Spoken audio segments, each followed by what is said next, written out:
යමෙකුට අහන්න පුළුවන් දිසාව උතුරු දිසාව අඳුනගන්න මාලිමාවක් ඕනෙමද කියලා. අපි දැන් බලන්න යන්නේ චුට්ටක් වෙනස් දෙයක්.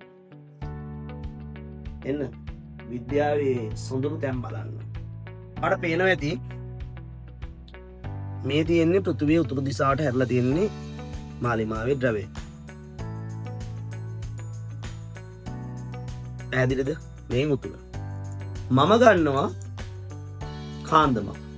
මම ඒක රිජිෆෝම් එකකට දාලා මම මේක වතුරේ පාවෙන්න ඔන්න මම මේ පැත්තට හරවලා තියන්නේ. ඔන්න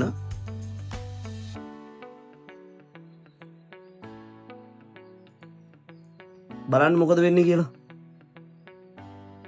ඔයාලට පේනවද? පෘථුවියේ ඇත්තම උතුරු දිශාවයි මාලිමාවේ කටුවයි දෙක මොකද වෙන්නේ?